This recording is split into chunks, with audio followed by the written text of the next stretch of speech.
मम मेरा, मैं, ये क्या पैदा करते हैं? कामनाएं, इच्छाएं, लोभ, ईर्ष्या, क्रोध, इन्हीं से मन दूषित होता है। लेकिन जब जीवन में भक्ति आती है, जीवन में जब आप सत्संग श्रवण करते हैं, हम जिस मन को जानते हैं, जिसको हम मन कहते हैं, इसको हमने तैयार किया है, लेकिन इसके नीचे भी बहुत गहराई में एक अलग मन है जिसको चित्त कहते हैं। इसलिए कपिल भगवान कहते हैं चेतः खल्व अश्य बंधाय, चित्त के कारण व्यक्ति बंधा हुआ है। हम जो भी कार्य करते हैं ना, वो ये यहाँ वाले मन पे असर कर रहा होता है, अंदर वाले पे तो पहुंच ही नहीं पाता महाराज। वही तो सारी वासनाएं भरी पड़ी है, वही सारे संस्कार हैं, वही अलग अलग जन्म जन्मांतरों का चिट्ठा है। कितने जन्म लोगे इस मन के अंदर, वो कभी नहीं खुलता। गुणेषु शक्तम बंधाय रतम वा पुंषि मुक्तये, और जब तक उसके अंदर वो शुद्धता नहीं पहुंचेगी, चित्त साफ नहीं होगा, उसको बांधता कौन है? बोले ये मन ही बांधता है। अहमम अभिमानो उत्थय, अहंकार यानी मन अपने आप को मानता है मैंने किया। ये जो अहंकार है ना, ये अहंकार मूल है, जड़ है बंधन की। अब ये बंधन कैसे होता है? बोले अहम और मम, मैं और मेरे के चक्कर में होता है। मैं कुछ हूँ, इसी के कारण कोई सम्मान करे बड़े राजी हो जाते हैं। कऊ ने चाय की नहीं पूछी, पूरे जीवन भर रोते हैं। बा ने चाय की नहीं पूछी, मेरे इस पे ये नहीं किया, अरे देखो हम इतना मानते हैं, हमको ये नहीं किया। किसने? अहंकार ने ये सब। इसी से फिर द्वेष हो जाएगा, लड़ाई झगड़े हो जाएंगे, राग हो जाएगा।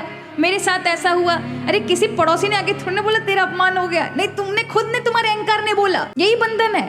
अहम, हम कुछ हैं, मैं हूँ, मैंने किया, और मम माने मेरा, जिससे हमने अपने आप को बांध रखा है। ये मेरा मेरा मेरा, मेरे तेरे के चक्कर में ही महाराज सारी लड़ाई झगड़े हैं, मैं और मेरा। इसी को मन कहते हैं ना, इसी में पूरा बंधन बंधा हुआ है। एक बार एक महात्मा, वो हमेशा जंगल में रहते थे, तो उन्होंने अपने बेटे को कभी बाहर नहीं निकाला। तो आज उन्होंने, वो थोड़े स्वस्थ नहीं थे, तबीयत खराब थी, तो उन्होंने अपने बेटे को भेजा, जाओ बेटा तुम जाकर के भिक्षाटनाश तुम लेकर आओ गाँव से। तो वो जाता है।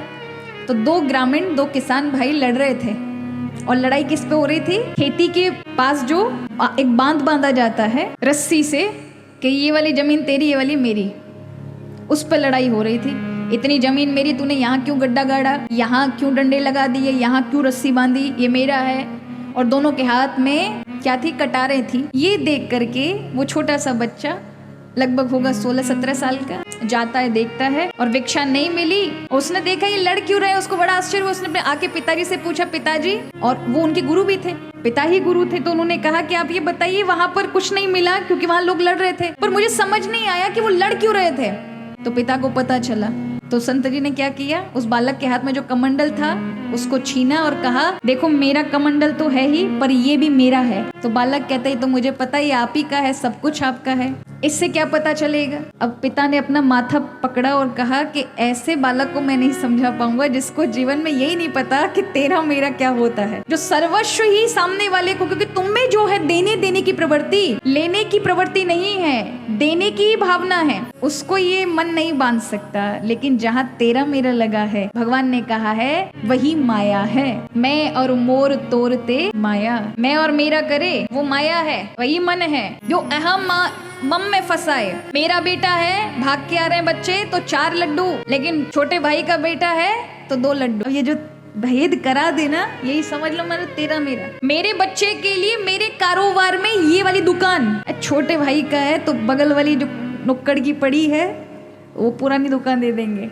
ये जो तेरा मेरे का भेद कराए, ये वाली जमीन हमारी, और वो तो छोटा भाई को तो कोई नहीं, कोई सा भी दे दो। या छोटा भाई सोचे ये वाला तो बड़ा भाई को क्या देने की जरूरत है, हम ही ले लेंगे, केस ठोक के ले लेते हैं महाराज। ये जो तेरा मेरा कराए, ये क्या है? यही मन है, यही बंधन का कारण है। अहम मम अभिमानो उत्थई काम लोभादि भिर्मलई, मम मेरा, मैं, ये क्या पैदा करते हैं? कामनाएं, इच्छाएं, लोभ, ईर्ष्या, क्रोध, इन्हीं से मन दूषित होता है। लेकिन जब जीवन में भक्ति आती है, जीवन में जब आप सत्संग श्रवण करते हैं, इसलिए हमारे यहाँ भक्ति में सबसे पहले, इसका वैज्ञानिक अर्थ है हमारा, सब भक्ति से पहले सत्संग श्रवण करो। सत्संग क्यों करो? ये जो काम, क्रोध, लोभ, अहम, मम में आपका मन अटका हुआ है ना, ये शुद्ध तभी होगा जब आप सत्संग श्रवण करेंगे। सत्संग अंदर तक जाके, जैसे आप टॉनिक लेते हैं टॉनिक, सिरप वीरप लेते होंगे ना भाई, हम ताकत के लिए आजकल बहुत लेते हैं, त्रिफला लेते हैं।